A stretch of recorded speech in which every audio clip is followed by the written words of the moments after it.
Olá, aventureiros! Eu sou o Luiz e bem-vindos ao Monstros e Aventuras e hoje vou falar sobre a Horror Expo que acabou de ocorrer em São Paulo. Essa que é uma das maiores convenções de terror, não sei se é a maior do Brasil, eu acredito que é, da América Latina.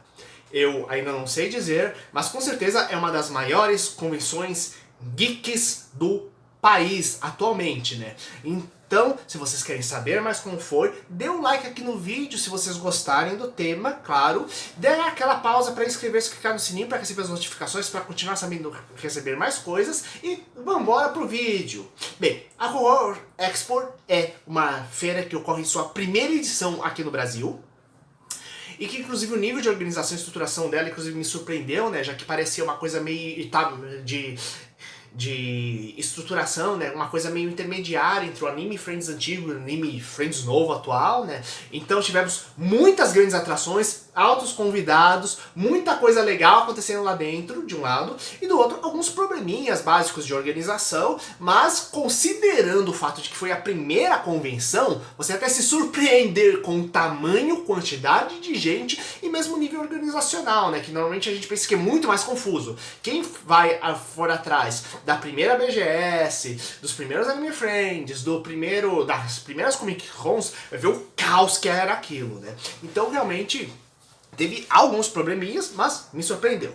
Então, né, nós tivemos bandas internacionais de K-pop, tivemos a banda Terra, inclusive, encerrando o negócio, que foi genial, né? Durou 3 dias o evento, durando do meio-dia até as 22 horas, e o legal é que teve muito, mas muito produtor de conteúdo lá. Tivemos 1/3 do local só com produção independente de terror, inclusive com produtor de cinema independente. Deixa-me te mostrar aqui o material, aqui do Rodrigo Aragão, um dos especialistas brasileiros em terror, que inclusive já lançou suas obras até no Japão, gente.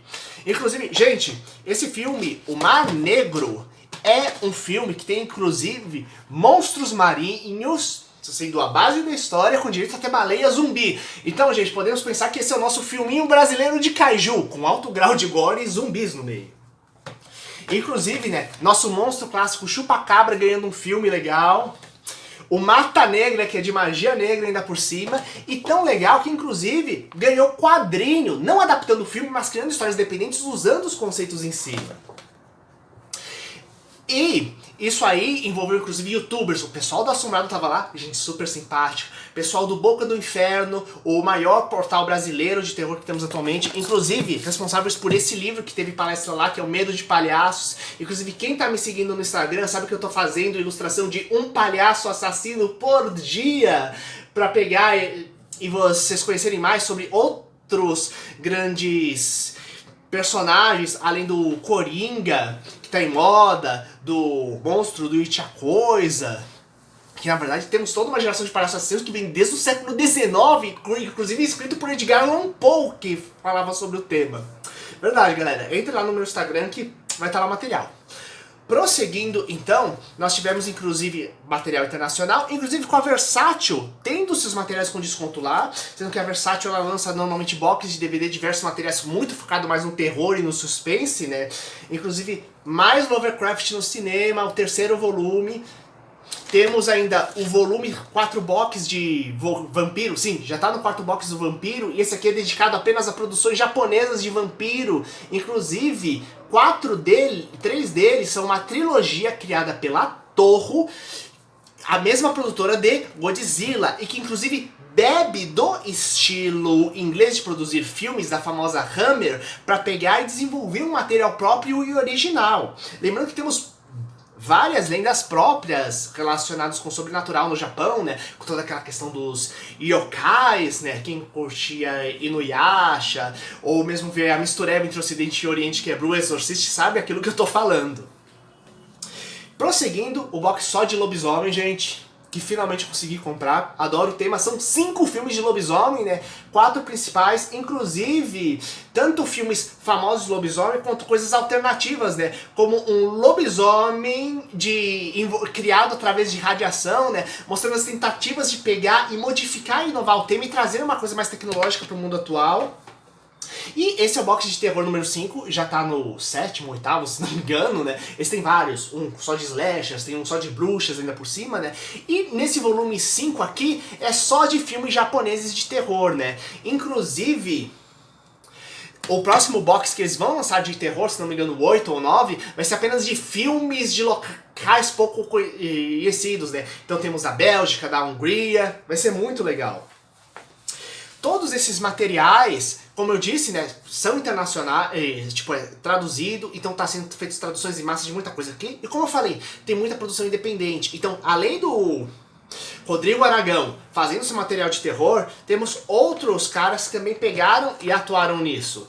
E prosseguindo aqui então, nós temos o Lado Sombrio do Sítio. Sítio do Pica-Pau Amarelo tá fora de, já tá livre de direitos autorais. Então temos até conto do André Bianco. Pra quem curte vampiros, esse cara foi o mestre e que abriu as portas do terror sobrenatural na literatura para os autores brasileiros. Então temos aqui uma coletânea de contos dos mais diversos artistas, somente usando o Sítio do Pica-Pau Amarelo como base. Lembrando que o nosso folclore envolve um monte de lenda de terror, e se a gente pensar então nas lendas originais que foram pegas pelo Monteiro Lobato e transformadas em infantis, né? Se a gente pega o original, a gente tem umas coisas bem tenebrosas, né? Tanto que procurem depois o dossiê sobre o Saci feito pelo Monteiro Lobato, onde ele coleta todas as histórias reais. Então algumas só de zoeira, algumas bem macabras mesmo. O próximo, O Enigma de Outro Mundo, é o clássico que inspirou O Monstro do Ártico, A Coisa do John Carpenter também. Lembrando que O Monstro do Ártico é o primeiro filme que cria as bases que seriam usadas inclusive para Alien, O Oitavo Passageiro, com aquela questão do local totalmente fechado, com cientistas sendo perseguidos pela criatura alienígena lá dentro, eles tentando descobrir a biologia deles, inclusive aquele conceito de você ter um detector de alien, que é usado no filme Alien, O Oitavo Passageiro, surge lá também, já que o monstro é radioativo, né? Então eles usam um detector de radiação para localizar, então o primeiro detector de aliens da história. E aqui temos o Enigma de Outro Mundo, que é o livro que deu origem a isso, só que a versão completa, que não foi publicada na época, por causa que era considerado muito longo e algumas coisas considerado muito complexo para os leitores. Mas finalmente foi lançado no Brasil e pela editora Diário Macabro, galera. Inclusive pela mesma editora, tivemos um livro, inclusive, sobre Lovecraft na literatura. Gente, mas precisamente, como a ciência aparece em Lovecraft? Lembrando que boa parte do material do nosso grande artista de terror foi criado justamente com base no temor que a humanidade tinha na época perante as novas descobertas científicas. Tinham descoberto Plutão, a energia atômica ia ser descoberta logo no seguinte, então tínhamos um período temoroso entre duas grandes guerras mundiais para a humanidade, tecnologias surgindo, e o que será que ia acontecer? Inclusive um agradecimento especial pro Lorde A, por causa que eu fui um dos responsáveis por eu pegar e ir no evento, que ele traz muito material sobre vampiros, basicamente, né? Traz muita coisa sobre a cultura da Europa Oriental, de onde vem muitas histórias de vampiro, e que é quem pega e assina a introdução desse livro aqui, dessa coletânea só de material brasileiro de vampiro, gente, que foi lançado pela editora Avec. Dá pra ficar falando horas e horas sobre as palestras, sobre a questão da discussão de como o terror tá arrumando para outros rumos, né? Tanto a coisa de trabalhar com os medos atuais da solidão, quanto a questão do medo tecnológico, estilo Black Mirror, que está sendo desenvolvido. Enfim, eu gostei muito, teve muitas atrações e, mais importante, temos uma produção nacional cada vez maior, tanto traduzindo clássicos que estavam quase inacessíveis pra gente, quanto discutindo de forma profunda os temas que tocam a gente. E o mais importante, produção cultural nas mais diversas linhas, seja em esculturas, músicas, filmes e de produção nacional, uma quantia enorme de independentes que estão finalmente crescendo e se desenvolvendo. Lembrando, né, que o terror, ele trabalha com aquilo que o terror é, aquilo que trabalha justamente com aquilo que nos causa medo, náusea, asco. Então, temas que são muito profundos e pesados encontram lá um meio para você finalmente trabalhar de forma ficcional, para você finalmente criar maneiras para você refletir de outros ângulos que não seriam possíveis sobre sobre aquela temática e meio que ajudar a gente a trabalhar de forma cartática, talvez como uma montanha-russa, né? Como falava inclusive muito determinados autores, como inclusive o Stephen King fala, de como ajuda a trabalhar, ler e ver isso, ajuda a trabalhar com esses medos dentro da nossa mente, para a gente poder pegar e ajudar a superar as coisas do dia a dia. Então, galera, se vocês gostaram do vídeo, dê um like aqui, comente aqui embaixo, compartilhe com seus amigos e até mais, gente!